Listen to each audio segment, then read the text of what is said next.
भाई good morning अभिषेक। अरे Popat Lal ji, good morning good morning. अरे भाई देखो पोपट लाल अंकल आए हैं तुम्हारे। अरे कुछ गुड मॉर्निंग टी हमारे लिए भी हो जाए। अरे बैठिए बैठिए। हरी, ओके बेटा पोपट लाल जी आए, गार्डन में चाय लगा।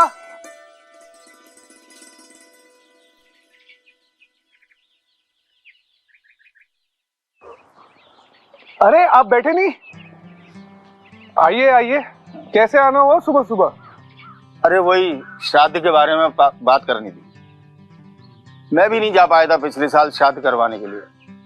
तुम्हारी आंटी किसी पंडित के पास गई थी तो उसने बताया कि मेरे घर में सुख शांति इसलिए नहीं है क्योंकि हमने अभी अपने पितरों का पिंडदान ही नहीं कराया। हाँ, पिछले साल तुम गए थे ना शादी करवाने के लिए बाई रोड, जिसके कारण तुम्हारे घर में इतनी सुख शांति है। तो मैंने सोचा तुम ही से बात कर लूं। भाई कोई शॉर्टकट हो तो बताओ। शॉर्टकट चाहिए? हाँ, मैं आपको दो शॉर्टकट बताता हूँ। एक रास्ता आपको सीधा हरिद्वार पहुंचाएगा, दूसरा रास्ता सीधा हरि के द्वार पहुंचाएगा। बताइए कहाँ जाना पसंद करोगे? अरे भाई फिर तो हरिद्वार का ही बता दो ना, क्योंकि हरि के द्वार जाने के लिए तो मुझे मरना पड़ेगा और मैं इतनी जल्दी मरना नहीं चाहता क्योंकि मुझे तो अभी पोते पोतियों को खिलाना है।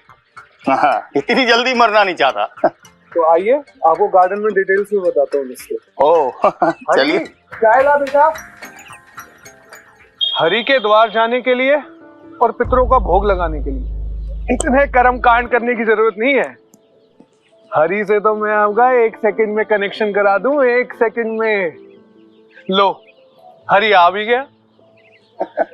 देखा कितनी जल्दी कनेक्शन होते हैं। आइए बैठिए। समय है ना आपके पास? अरे भाई आज संडे है, मेरे पास टाइम ही टाइम है। तुम्हें जो सही लगे वो बताओ। पोपट लाल जी, अगर मैं आपको सही रास्ता बताऊं बिना शॉर्टकट का, कम से कम ही तो आपको 1 साल का इंतजार करना होगा। अरे भाई इतना अच्छा काम करने जा रहे हो, मुझे स्वयं भगवान से मिलाने जा रहे हो, तो इसके लिए मैं 1 साल क्या 2 साल तक इंतजार कर सकता हूँ। चलिए, पहले मैं हरिद्वार गया था, पर फिर मैं वहां से बनारस गया। अरे वाह, आपने बनारस के तट पर जाकर अपने पितरों का पिंडदान किया। आपके नाना नानी कितने सौभाग्यशाली होंगे जो आपने उनका पिंडदान वहां काशी में जाके किया। पहले मैं भी यही सोचता था, क्योंकि लोगों की आस्था भावना गंगा नदी से जुड़ी है, तो वो जो कहते हैं सही ही होगा। पर फिर मैंने सोचा, गंगा नदी इतने सालों से बह रही है तो वो पतित पावनी कैसे हो सकती है? मैं कुछ समझा नहीं।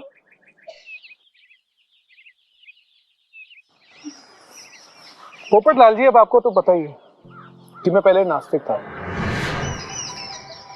अब गंगा का पानी पीने लायक तो छोड़ो, डुबकी लगाने के लायक भी नहीं है। जो गंगा अपनी खुद की रक्षा नहीं कर पाती वो कैसे पतित पावनी हो सकती है? ऋषिकेश तक तो पानी फिर भी ठीक है, उसके बाद तो इतना पोल्यूटेड हो गया है कि कोई कुछ नहीं कर सकता। अरे भाई लेकिन गंगा अशुद्ध कैसे हो सकती है?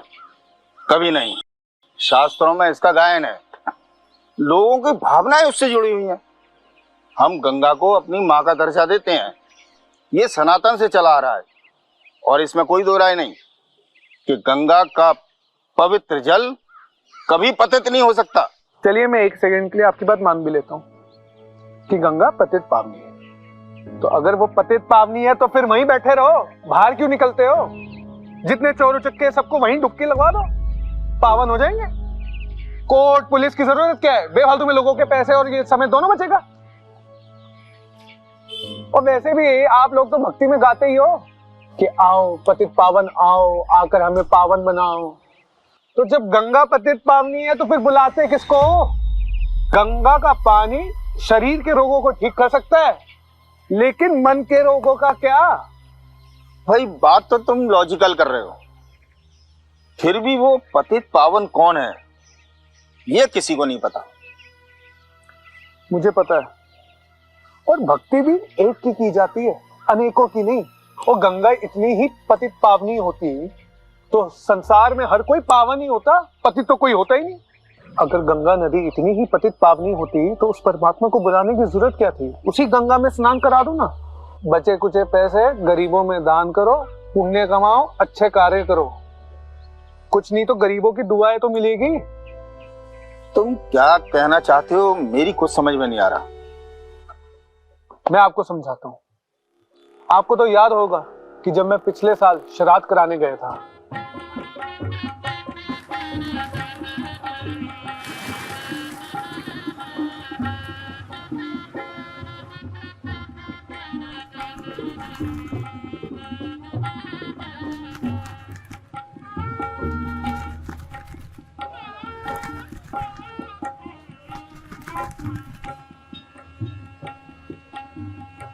जी महादेव, बहुत सुना है आपके बारे में। आपने यहाँ हमारे काशी में 3-4 मंदिर और पवित्र मठ का निर्माण किए।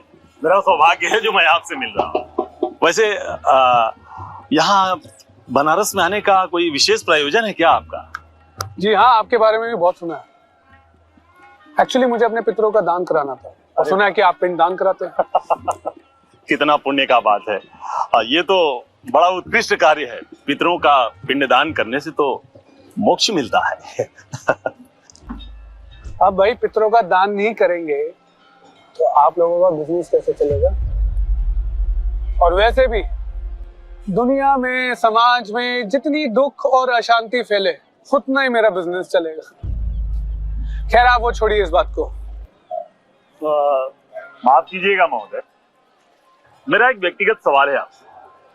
आपने यहाँ काशी में इतने सारे मंदिर, मठ, गुरुद्वारा और चर्च का निर्माण किया है, बड़ा पवित्र कार्य किया है आपने।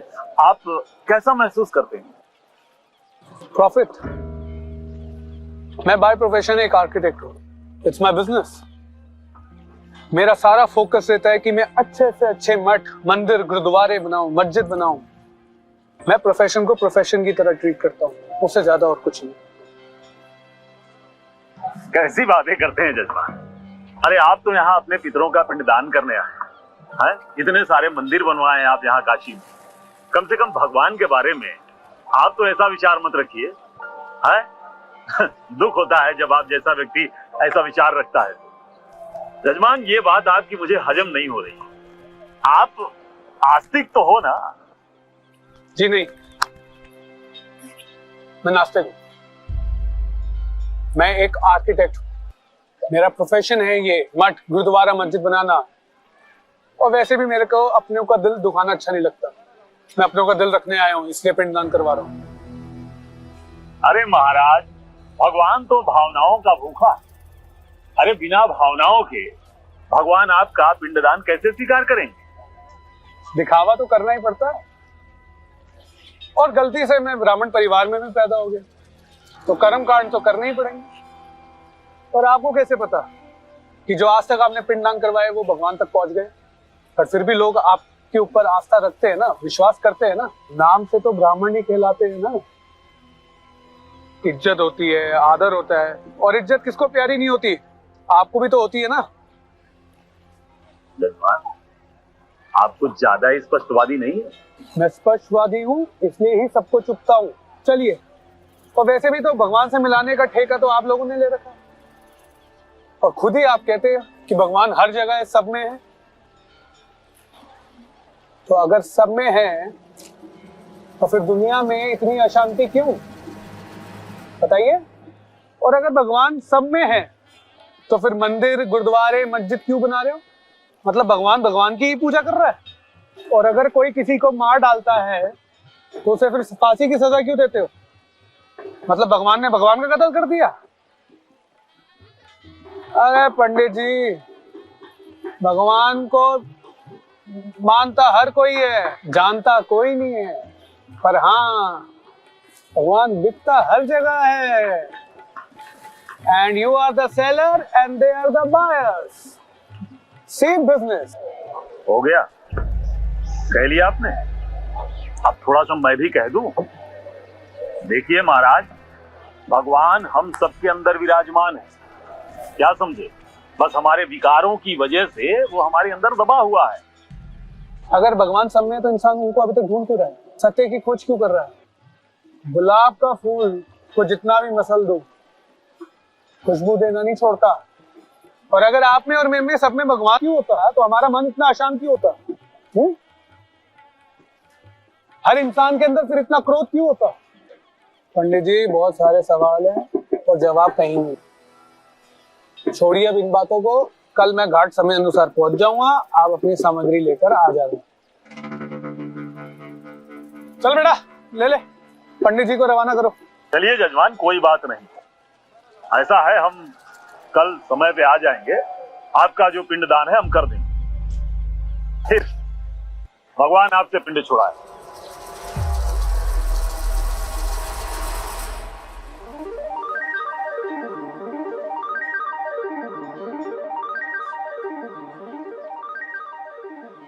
देखो ना, ये दो कौवे आए और ऊपर से काएं काएं करके मंडराते हुए चले गए।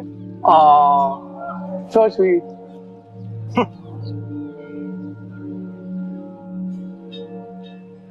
गुरुदेव। अरे क्या हुआ भैया? सुबह से दोपहर हो गई, आपके नाना नानी कहाँ है? अभी तक आए नहीं। आपके नाना नानी के चक्कर में पेट में चक्कर आ रहा है भैया, चूहे कूद रहे हैं पेट में, भूख लगी है यार। गुरुदेव, अरे पता है यार। I must tell you, he was very naughty guy. क्या कर रहे हैं आप? क्या मुझे पापा बताते थे? क्या? He was very naughty. हाँ? Very very naughty.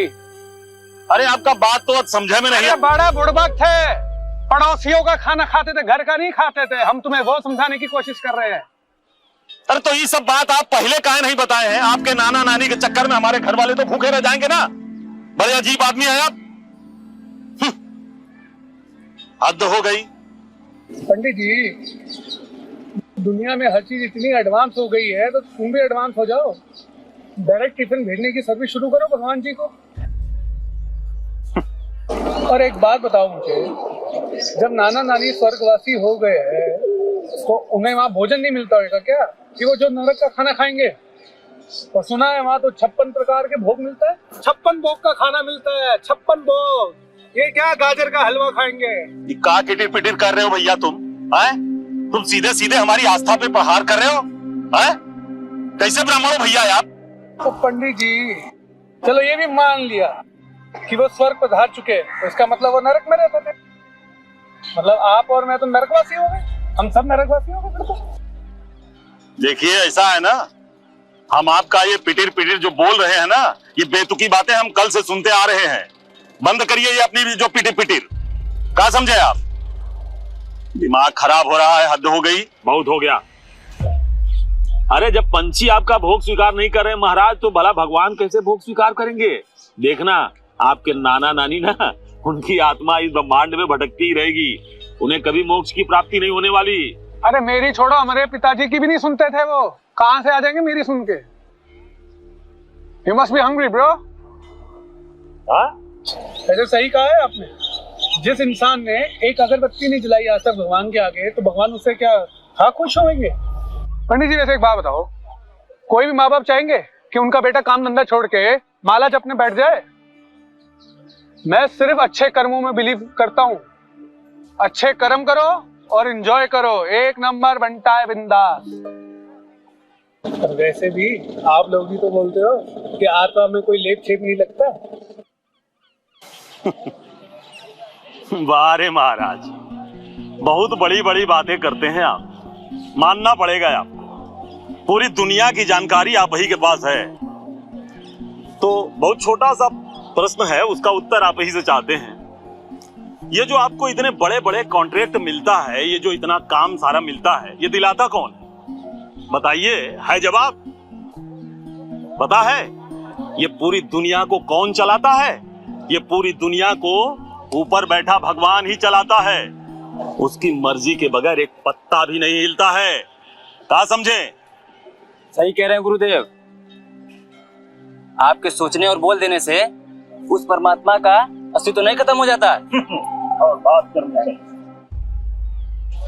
पंडित जी, परमात्मा तो एक ही है, फिर उनको इतने धर्मों में क्यों बांट रखा है? एंड बाय द वे, मैं आपको अपने बिजनेस सीक्रेट क्यों बताऊं? भगवान आपके कान में आके बताएंगे कि मेरा बिजनेस कैसे चल रहा है। अंतर्यामी है। बताओ। अरे तुम्हारा घर चलता है पंडित जी उनके नाम से। घर चलाओ, दिमाग नहीं चलाओ। घर चलाना जरूरी होता है। आए। पता है जजमान, आपकी सोच ही विकारी है। अरे जो व्यक्ति सोने का बहाना कर रहा हो उसे जगाया नहीं जा सकता है। आपके नाना नानी इसीलिए नहीं आ रहे हैं क्योंकि आप हो ही नास्तिक। तो आप मुझे बना लीजिए आस्तिक, बदल दीजिए मेरी सोच। और वैसे भी एक बात बताओ, जो कौवे आएंगे वो क्या गारंटी है कि मेरे नाना नानी होंगे? अब किसी कौवे को भूख लगी हो, वो खा के निकल जाए, तो आपको क्या खाक पता चलेगा? और या तो फिर आपके कान में आके कौवा बोलेगा, अरे मैं अभिषेक का नाना नानी हूँ। कि कौवे की भाषा भी सीख ली है आप लोगों ने। You know, it's very important for business. Yeah, I can understand. किसी ने आपसे तो पूछा होगा नहीं कि मुझे भगवान दिखाओ। चलो मैं पूछ लेता हूँ, दिखाओ। छी छी छी, आप यहाँ नाना नानी का श्राद्ध कराने आए हैं या हमारा मजाक उड़ाने आए हैं? घोर कलयुग आ गया है। इसीलिए गीता में कहा गया है कि जब गुरुओं और संतों पर अत्याचार होगा तो भगवान स्वयं अवतार लेंगे। चलो मान लिया, भगवान सब जगह है, सब में है, तो उनको पुकारने की क्या जरूरत है? और कहां से आएंगे? अरे हमें तो लगा था आप ब्राह्मण हैं, अच्छे व्यक्ति हैं, कितना सम्मान करते थे आप, लेकिन आप सम्मान के बिल्कुल विपरीत निकले। लायक भी नहीं है सम्मान के। ऐसा है ना, आप अपने नाना नानी का भोग लगवाते रहिए, बुलाते रहिए उनको। हम तो चले यहाँ से। अरे हमें और भी जगह श्राद्ध कराने हैं भाई, चलना है। यही परपंच करेंगे तो फिर हमारा तो हो गया काम। ओहो, चलो अब आप तो मेरी सोच बदलने से रहे। मैं ही तुम्हें कुछ सोच दे दूं या सीख दे दूं, या मेरी ही सोच से तुम बदल जाओ। कौवे आए ना आए, खाना खा लो। मैं सोचूंगा मेरे नाना नानी ने खा लिया, और अब you must be hungry right? खा लो। अरे महाराज, आस्था और विश्वास नाम की भी कोई चीज होती है कि नहीं? अरे बड़ों ने हमारे जो विधियां बनाई है उन्हीं के अनुसार ही हमें चलना पड़ता है। बात करते हैं। बड़ों ने ही बनाया है, भगवान ने तो नहीं। तो चलो विधि को बदल देते। कम से कम मुझे ये 2 ब्राह्मणों को खाना खिलाने का पुण्य तो मिलेगा। अच्छे कर्म, मेरे वर्ड याद रखो पंडित जी, बाद में बहुत काम आएंगे तुम्हारे। ऐसा है जजमान, आप यहाँ पे किसी और पंडित को देख लीजिए, हमारे पास फालतू का जो समय नहीं है, ये बहसबाजी करने का। चलो भैया, चलो यार। अरे पंडित जी, पंडित जी, पंडित जी, काहे इतनी जल्दी हो रही है? गुरु दक्षिणा तो ले जाओ, और नहीं तो फिर मेरे पे ही भोट डलवाओगे कि 2 ब्राह्मणों को भूखा भेज दिया और बिना दक्षिणा के भी भेज दिया। कमाल करते हैं ना। अरे जब पंछी आपका भोग स्वीकार नहीं कर रहे हैं तो भगवान आपका भोग भला कैसे स्वीकार करेगा? और वैसे भी ना, आपके नाना नानी को मुक्ति मिलने वाली नहीं है, देखिएगा उनकी आत्मा भटकती ही रहेगी। हाँ। अच्छा वैसे एक बात बहुत समय बर्बाद कर दिया आप हमारा। अब शांत हो जाइए। हाँ बोलिए। मेरे सवाल के जवाब दीजिए। कहा है 33 करोड़ भगवान में से कौन से भगवान आएंगे और किन्हें भोग लगाना है वो तो पता आ जाओ। अभी भी बहसबाजी कर रहे हैं आप। चलो भैया चलिए। अरे तभी तो मेरे माँ बाप भी यही कहते हैं कि मैं लाखों में एक हूँ। ना मैं इंसान को छोड़ता हूँ ना भगवान को। ओ हाँ अभिषेक, अब इसका क्या करूं? कोई खाएगा?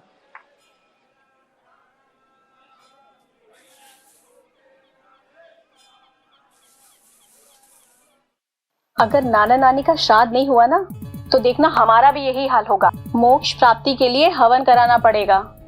आप जल्दी से श्राद्ध का काम पूरा कीजिए ताकि हमें भी मुक्ति मिल सके। अरे कमाल करती हो बहन, जिनको तुमने जीते जी पूछा नहीं, अब मरने के बाद पूछ रही हो। मेरी एक बात मानो या ना मानो, गरीबों को खाना खिलाओ, दुआएं मिलेगी और नाना नानी को मोक्ष भी मिल जाएगा। कोई को खिलाओगे वो सिर्फ काय काय करेंगे, यहाँ वाया वाया जाने से अच्छा है या तो पिंडदान सीधा भगवान को लगाओ तो मैं मानूंगा भी। भाई, भगवान का पता किसी के पास नहीं है, और पता है ना, मरने के बाद ही वहां जाया जाता है। अच्छा चलो मैं देखता हूँ।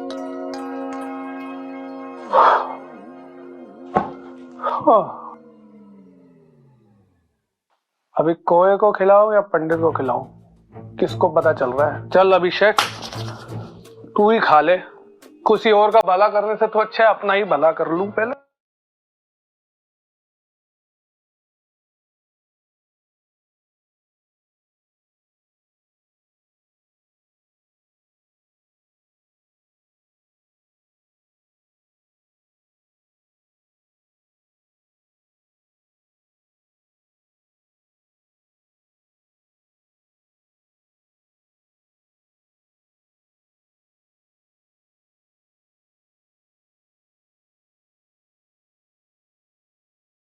कमाल है ना, जिंदगी भर में भगवान का घर बनाता रहा, लेकिन भगवान का पता ही नहीं पता। वो कौन है, कहां से आते हैं, कुछ नहीं पता। और अगर कुछ पता भी है तो वो सिर्फ खुद उनको पता। एक कॉमन थ्रेड तो होना चाहिए ना। एक भगवान इतने धर्म में कैसे हो सकते हैं? वो कॉमन थ्रेड सब धर्म को जोड़े तो मैं मानूं। और हमें ये भी नहीं पता कि हम आते कहां हैं और जाते कहां हैं। क्या सच में किसी को मोक्ष प्राप्ति होती है? अगर गंगा में नहाने से पाप धुलते तो दुनिया में इतने सारे मस्जिद, मठ, ये सब क्यों बनते? सब लोग गंगा में आके ही स्नान करते। शायद दुनिया का काफी पैसा बच जाता, फिर तो ना हमें जेल जाना पड़ता, ना हमें कोर्ट जाना पड़ता, और ना ही दुनिया में इतनी पुलिस फोर्स बनानी पड़ती। आप अगर बुरा ना माने तो हम एक बात कहें, क्या जो गंगा के किनारे रहते हैं क्या वो पाप नहीं कर सकते हैं? देखिए, हम ये मानते हैं कि गंगा पवित्र है, शुद्ध है। गंगा शरीर के कुछ रोग को ठीक कर सकती है, परंतु मन में उठने वाले विकारों को नहीं। देखिए, बुराई मन से उठती है, तन से नहीं। ये तो भावनाओं की बात है मैडम, जितनी सोच उतनी बातें। पर हमारी भावनाएं तो गंगा मैया से जुड़ी है, क्योंकि ये हमें रोजी रोटी देती है। पतित पावन तो स्वयं परमात्मा शिव है, जो कि खुद इस धरा पर आकर स्वयं अपना परिचय देते हैं। तो फिर ये गंगा पतित पावन कैसे हो सकती है? कुछ समझ आया? हमें तो जो बड़ों ने बताया है हम उसी पर चलते हैं। आप बड़े लोग हैं मैडम, आपको शायद हमसे ज्यादा ज्ञान है, लेकिन हमें ये सब बात कर लेनी पड़ती। जिस दिन आपकी भक्ति पूरी हो जाएगी उस दिन आप स्वयं परमात्मा के पास आओगे ज्ञान लेने। चलिए हम तो चलते हैं।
मेरे घर वाले हमेशा मुझसे नाराज रहते हैं क्योंकि मैं कर्म कांड को नहीं मानता। अजीब बात है ना, जिसने आज तक भगवान की चौखट पर पैर नहीं रखा वो व्यक्ति उसका घर बना रहा है। पता नहीं भगवान मेरी इतनी सुनता क्यों है, जबकि ना मैं उसे जानता हूं और ना मैं मानता हूं। पर क्या करूं, मैं ऐसा ही हूं।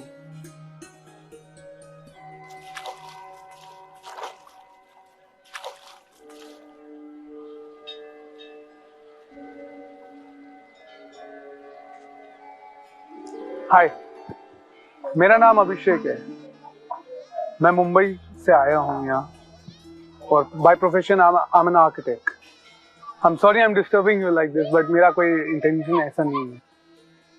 It's just that कि मैंने आपको नावी से बात करते हुए सुना था, तो मेरे कई सवाल थे, मेरे कई प्रश्न थे जिनका जवाब मुझे लगता है सिर्फ आप ही दे सकती है, क्योंकि जिस तरह के आपके थॉट्स थे तो आप उनको अपना माइंडसेट बता रही थी.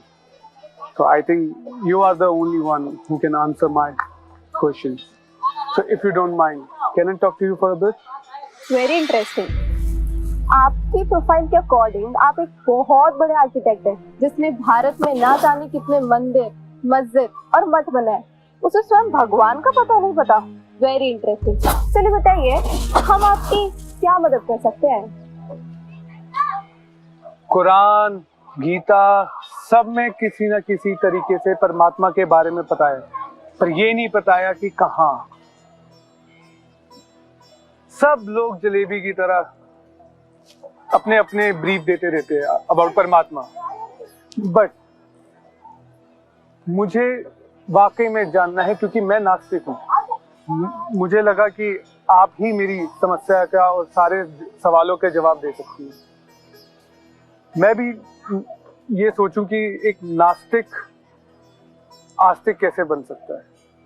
कल आपकी बातें मैंने सुनी, and if you don't mind, I hope अभी आपको बुरा नहीं लग रहा है कि मैं ऐसे आया.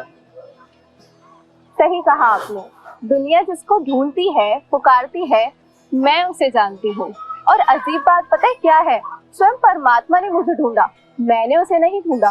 परंतु हमें एक बात समझ नहीं आ रही, एक नास्तिक को परमात्मा में इतनी दिलचस्पी कैसे?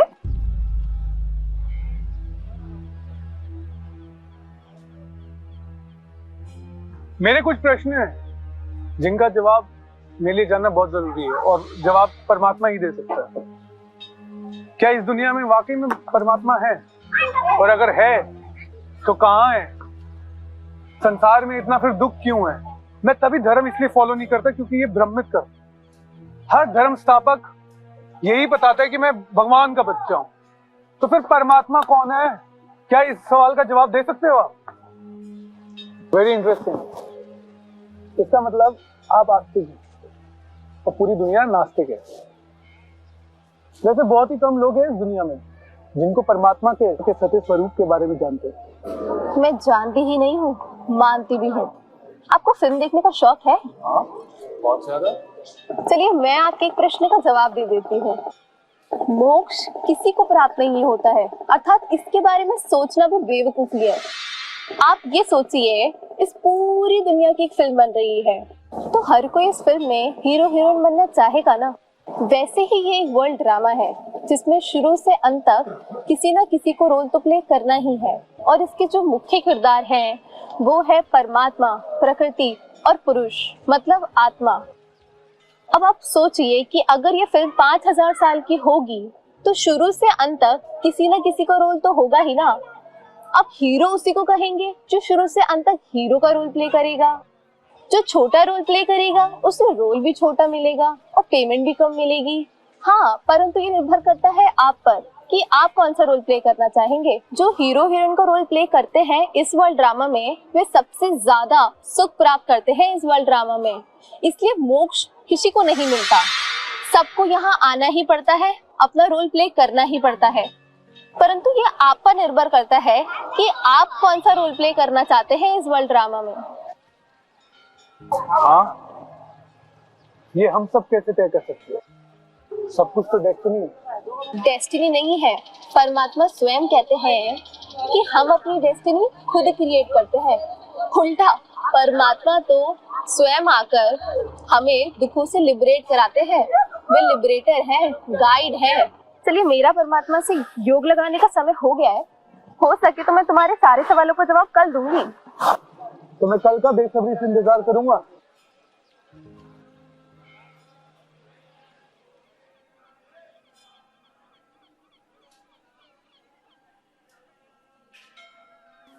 नदियां तो सब जगह है, फिर गंगा ही क्यों? गंगा नदी को योग अग्नि नहीं जो विक्रम विनाश हो. फिर इतना पैसा खर्च करके ठंडी में खुद को इतनी तकलीफ देकर गंगा में डुबकी लगाने क्यों चाहते हो? अब ऐसा तो नहीं एक बार गंगा में डुबकी लगाने से पावन हो जाएंगे. विचार करो, पतित पावन ज्ञान सागर है या उनसे निकली हुई ज्ञान नदियाँ? परम पिता परमात्मा शिव बाबा द्वारा स्थापित रुद्र ज्ञान यज्ञ और उससे निकली ज्ञान गंगा अर्थात ब्रह्म कुमारी बहनें ही पावन बनने का सत्य रास्ता बता सकती है, ना कि ये गंगा जल जो कि सदियों से बह रही है। इस पहेली को अगर हल किया तो तुम सेकंड में जीवन मुक्ति पा सकते हो। तुम्हारे नाना नानी की आत्मा भटकती ही रहेगी। मोक्ष के बारे में सोचना भी बेवकूफी है। मोक्ष किसी को नहीं मिलता है।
Thank you so much. आपने मुझे यहाँ बुलाया, मुझे तो उम्मीद ही नहीं थी कि आप मिलोगी आज। मैं पूरी रात नहीं सो पाया। Thank you. और इसी बहाने बनारस नाव पे घूमने का मौका भी मिल गया। मेरे को अपने सवालों के जवाब पूछने थे और मैं इतना एक्साइटेड कभी नहीं हुआ भगवान को के बारे में जानने के लिए। मैं जल्दबाजी में कल आपसे आपका नाम पूछना भूल गया। आपका नाम क्या है? जी मैं खुशबू। मेरे शरीर का नाम खुशबू है। मैं एक आत्मा हूँ जो कि इस शरीर को चलाती हूँ। मैं एक एनर्जी हूँ। अब अगर हम आपसे पूछे कि आपका नाम क्या है? मेरा नाम भूल गई, कल ही तो बताया था, अभिषेक। अभिषेक तो आपके माता पिता जी का दिया हुआ नाम है। आप कौन है? अरे ओके, जैसा अभी आपने बोला है, तो मैं एक मेल हूँ,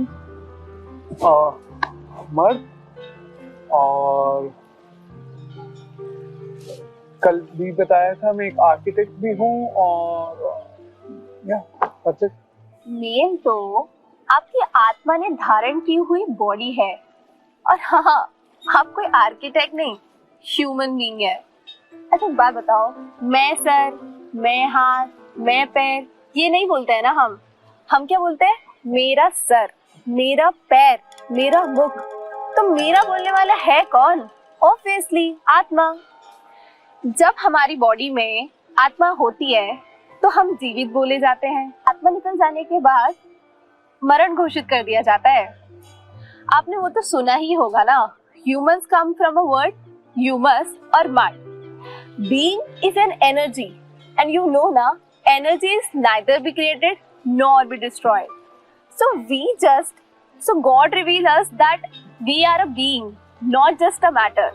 पर लोग तो कहते हैं कि आत्मा निर्लेप है, इसमें कोई लीता पोती नहीं होती, और बॉडी ही सब कुछ है, एग्जिस्टेंस ऑफ बॉडी ही सब कुछ है। तो इसमें आत्मा का क्या रोल है? ऐसा कुछ नहीं है। आत्मा ही हमें सुख और दुख का अनुभव कराती है। कोई शरीर को छड़ी से मारता है तो दर्द तो होता ही है ना। Very true. पर सुख और दुख तो आत्मा ही महसूस करवाती है मन और बुद्धि से। मन और बुद्धि तो एक ही है। इसे हम थोड़ा गहराई से समझ लेते हैं। मन का काम है सोचते रहना, बुद्धि का काम है निर्णय लेना, और संस्कार हमारे कर्म। जो कर्म हम बार बार करते रहते हैं वह हमारे संस्कार बन जाते हैं, और हम सबकी आत्मा चलती है स्पिरिचुअल पावर से। स्पिरिचुअल पावर लेने के लिए हमें अपना कनेक्शन परमात्मा से बनाना पड़ता है। वैसे ही हम सब आत्माओं का पिता होता है परमात्मा। वही तो मुझे जानना है कि परमात्मा कौन है, उनका नाम क्या है, और हम कहाँ से आए और कहाँ जाएंगे? पहले मैं आपका क्रैश कोर्स करा दूं, परंतु आपको ये रियलाइजेशन होना बहुत जरूरी है कि हम एक आत्मा है जो कि पॉइंट ऑफ लाइट है।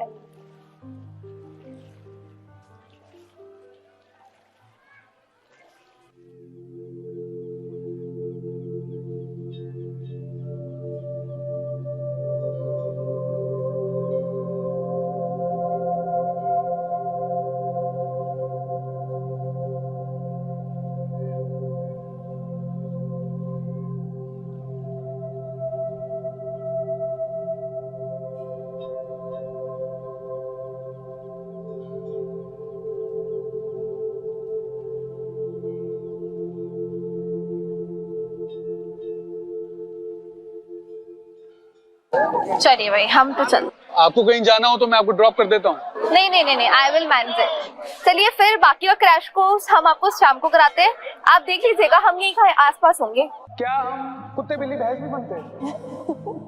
हम कभी भी कुत्ते बिल्ली या भैंसा नहीं बनते। वो तो शायद मनुष्य पाप कर्म ना करे, इसलिए उसे डराने के लिए ऐसा कहा गया है।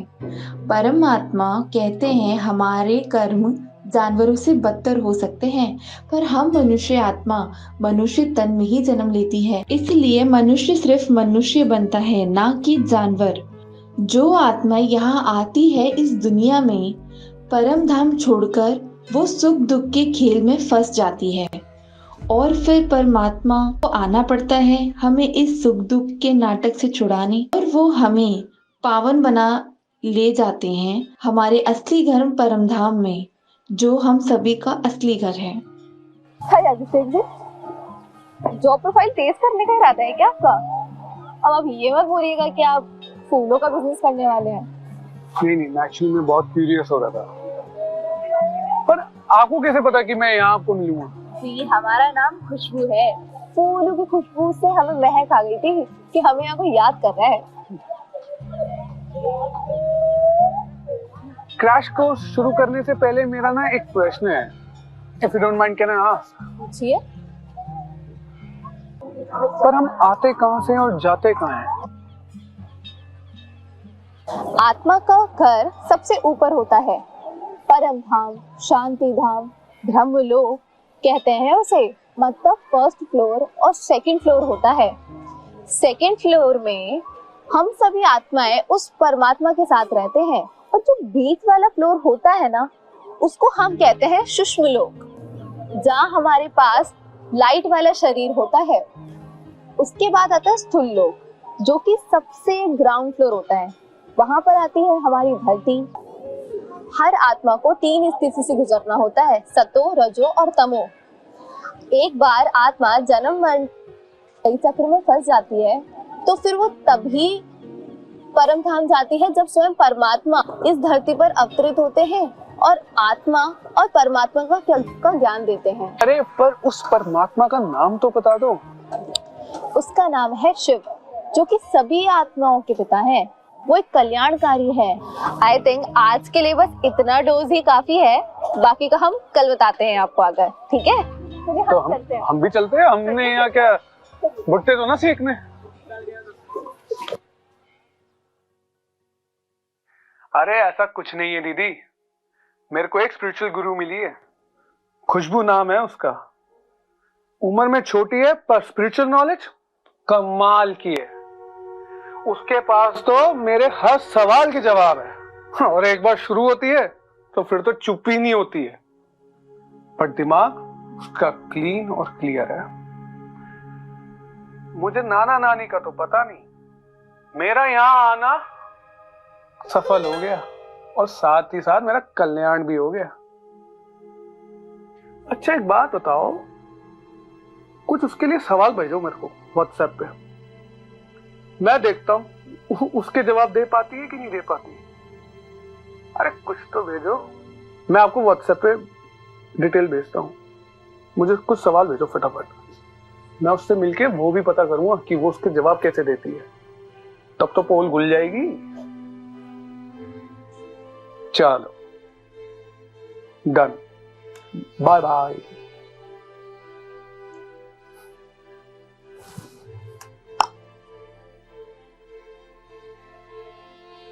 चलो आओ गूगल बाबा, कुछ तुम्हारे में भी सर्च करे।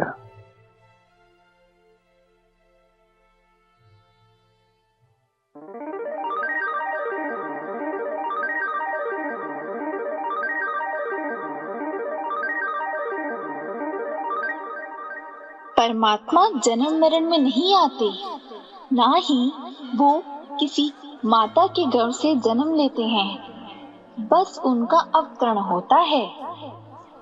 जानवरों वाले संस्कार हम आत्माओं में होते ही नहीं हैं। हाँ, ये हो सकता है जानवरों से भी बदतर कर्म हम कर सकते हैं। क्या आपने कभी सुना है आम के पेड़ में नीम का पेड़ उगा हो? अगर आप अपना डायरेक्ट कनेक्शन परमात्मा से जोड़ोगे तो आपको कभी हरिद्वार जाने की जरूरत ही नहीं पड़ेगी। घर बैठे ही आपको हरि मिल सकता है, अर्थात शिव बाबा।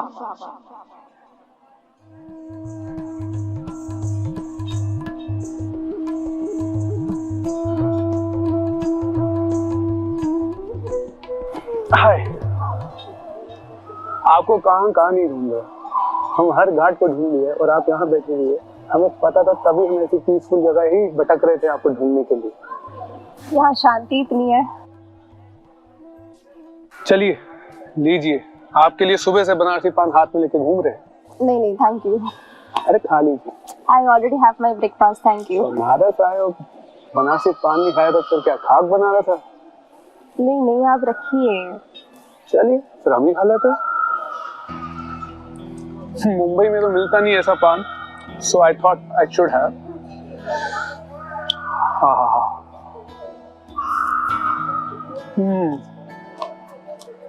सुपारी ले लीजिए। वैसे मैं जब से आपको फॉलो कर रहा हूँ, मैंने ये चीज नोट करी है कि आप कुछ भी बाहर का नहीं खा रही हो। जी बिल्कुल सही कहा आपने। मैं खुद बनाती हूँ और खुद खाती हूँ। ये तो आपने सुना ही होगा ना, जैसा अन्न वैसा मन। अगर अन्न अच्छा होगा तो मन अच्छा होगा, मन अच्छा होगा तो आपके विचार अच्छे होंगे। वैसे you should also avoid eating all this stuff because it's also affect your thoughts. क्योंकि आपको क्या पता कि कौन किस भावना से पान बना रहा है। वैसे आज मैं उठने वाला नहीं हूँ, मैं बहुत सारे सवाल लाया हूँ जिनका जवाब लिए बिना मैं यहाँ से आज जाने नहीं दूंगा, ना आपको और ना मैं उठूंगा। जैसे एक बात बताइए, इस ड्रामा में हीरो का पार्ट किसका है? परमात्मा का या जो सतयुग में आते हैं उनका? परमात्मा ही हमारे सुप्रीम डायरेक्टर हैं, गाइड हैं, जो कि हमें ये बताते हैं कि हमें सुखों से कैसे ज्ञान लेना है। और इसमें भी सबसे अच्छा रोल हमारे देवी देवताओं का है, और उनमें से भी सबसे प्यारा और अच्छा रोल है श्री कृष्ण जी का, जो कि आगे जाकर बड़े होकर विश्व के महाराजन बनते हैं। उन्हें हम नारायण के नाम से भी जानते हैं। परमात्मा हमारे सुप्रीम डायरेक्टर हैं, वही हमें जीवन में सुखी रहने का ज्ञान देते हैं। मनुष्य से देवी देवता बनने का ज्ञान हमें शिव परमात्मा ही देते हैं। इस पढ़ाई के आधार से हमें सतयुग में पोजीशन प्राप्त होती है। परमात्मा के मत पर चलने से ही हम देवी देवता या लक्ष्मी नारायण जैसे बनते हैं। यही कारण है कि हमारे हिंदू धर्म में 33 करोड़ देवी देवताओं का गायन है। परमात्मा का दिया हुआ ज्ञान का बीज अगर किसी में पड़ गया तो वह सतयुग में जरूर आएगा। हाँ, अगर आपको भी सतयुग में आना है तो आपको इस ज्ञान में चलना पड़ेगा। और बाकी की आत्माएं इस समय कहाँ रहती है? वो सतयुग और त्रेता युग तक परम धाम रहते हैं, और उसके बाद जो धर्म स्थापक आते हैं वो द्वापर और कलयुग में अपना धर्म स्थापन करते हैं। संक्षिप्त में परमात्मा देवी देवता धर्म की स्थापना करते हैं। ओह, तभी ये सारा भ्रम है। हम तो देवी देवताओं को ही भगवान समझते थे, तो इसका मतलब देवी देवता अलग है और भगवान अलग है। सही पहचाना आपने। देवी गुणों को धारण करने वाली आत्मा ही देवता कहलाती है, और जो सुप्रीम सोल है वो तो है शिव बाबा। पर मुझे एक बात समझ नहीं आ रही, शास्त्रों के अनुसार तो कलयुग चल रहा है, तो अगर कलयुग चल रहा है तो इसके बाद सतयुग कब आएगा फिर? वर्ल्ड ड्रामा को समझना बहुत जरूरी है। उस वर्ल्ड ड्रामा में 5 युग होते हैं। पर मैंने तो सिर्फ 4 युगों के बारे में सुना था, सतयुग, त्रेता, द्वापर और कलयुग। ये 5वां युग कहाँ से आ गया? संगम युग, वही तो परमात्मा के अवतरण का युग है। पुरानी दुनिया का विनाश और नई सतयुगी दुनिया का स्थापना। जब परमात्मा धरती पर आते हैं उस समय को संगम युग कहते हैं, और परमात्मा स्वयं आके सतयुग की स्थापना का काम कर रहे हैं और आत्माओं को पतित से पावन बना रहे हैं, नई दुनिया के लायक बना रहे हैं। जब परमात्मा हम जैसे ही है तो फिर उनमें और हम में फर्क क्या रहेगा? सही पूछा। वो ज्योति बिंदु है और गुणों से सिंधु है। ज्ञान, प्रेम, सुख, शांति, आनंद, पवित्रता और शक्तियों का सागर है। वो सदा परम पवित्र है, निराकार है, निर्विकारी है और निरंकारी है और इसीलिए परमात्मा जन्म मरण में नहीं आते हैं। वैसे तो वो हम आत्माओं की तरह लाइट है, नूर है और ज्योति स्वरूप है। अब आप ही सोचिए, अगर परमात्मा जन्म मरण में आए तो उन्हें सुख और दुख तो भोगना ही पड़ेगा। तभी तो वे सृष्टि चक्र से परे हैं और यहाँ आकर सृष्टि चक्र का ज्ञान देते हैं। तो इसमें परमात्मा का रोल क्या है? इस दुनिया को पतित से पावन बनाना और सुख का रास्ता दिखाना। और हम बोलते भी है ना, God, G for generator, O for operator, D for destructor. विनाश करते हैं तो सबको दुख भी तो देते होंगे ना? वो दुखों का विनाश करते हैं। वो उन आत्माओं की सुनते हैं जो कि अशांत हैं, दुखी हैं और सुख पाना चाहती है। इसलिए वो पुरानी दुखों की दुनिया का विनाश करते हैं। इसलिए उनको मुक्ति दाता भी कहा जाता है। तो मेरा एक और प्रश्न है, धर्मात्मा, महात्मा, पुण्य आत्मा, ये कौन होते हैं? धर्म की स्थापना करने वाले कहलाते हैं धर्मात्मा, महान काम करने वाले कहलाते हैं महात्मा और पुण्य का काम करने वाले कहलाते हैं पुण्यात्मा। सभी धर्म वाले उसे ज्योति के रूप में स्वीकार करते हैं, जिसे हम परमात्मा भी कहते हैं। परमात्मा कहते हैं कि मेरा नाम सदाशिव है और मैं पतितों को पावन बनाता हूँ।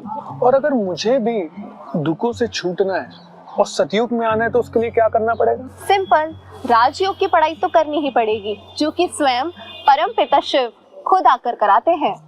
उसकी कोई फीस? हाँ है ना, 2 बार फीस देनी पड़ती है।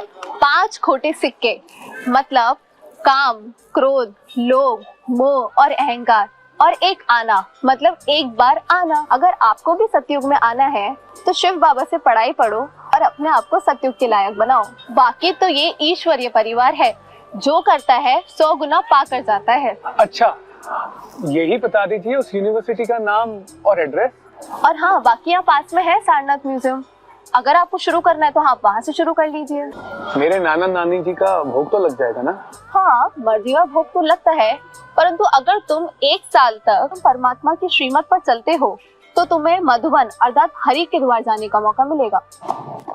ओके, तो चलो बनारस में फिर एक नई जगह ढूंढ देंगे, सारनाथ म्यूजियम। चलो, मैं भी चलती हूँ तुम्हारे साथ सारनाथ म्यूजियम। मैंने भी अभी तक नहीं देखा।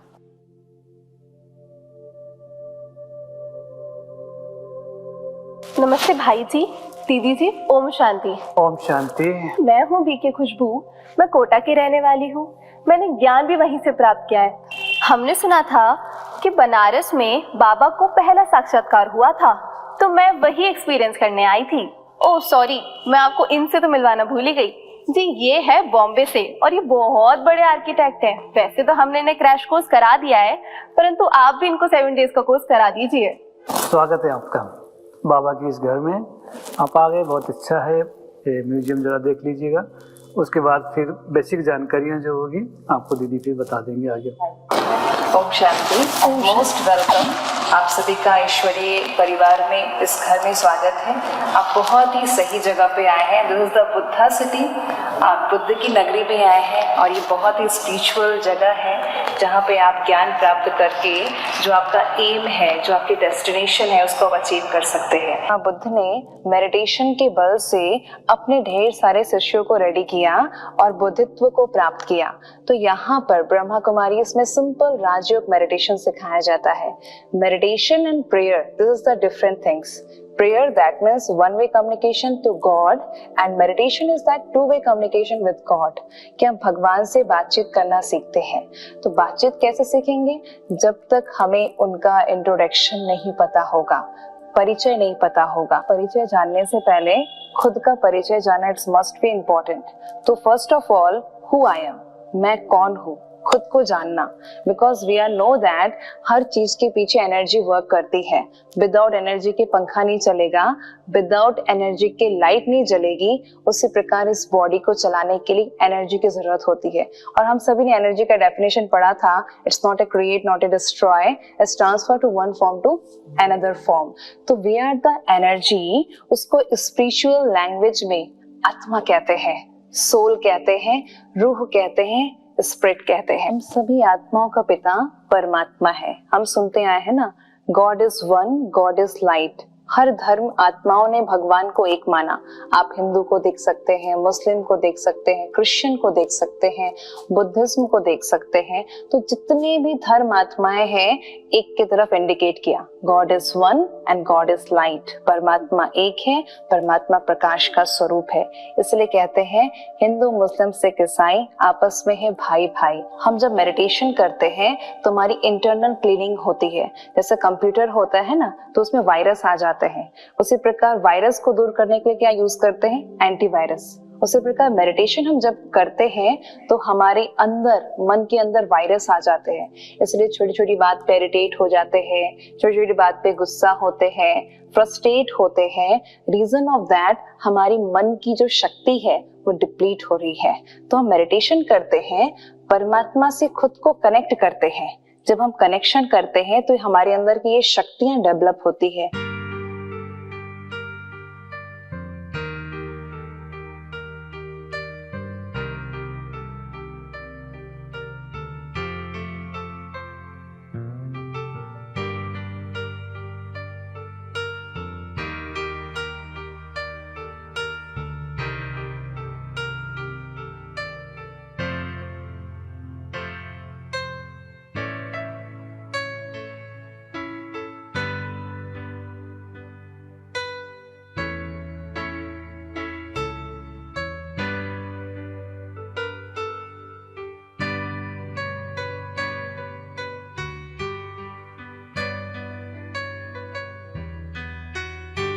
वो माउंट आबू में। हाँ, और हमारे शहर में भी है। हाँ हाँ, मैंने भी सुना है। खुशबू ना मिलती तो शायद मैं ये हरि के द्वार नहीं पहुंच पाता। वह सच में हरि का द्वार है। तो क्या तुमने अपने नाना नानी का श्राद्ध नहीं करवाया?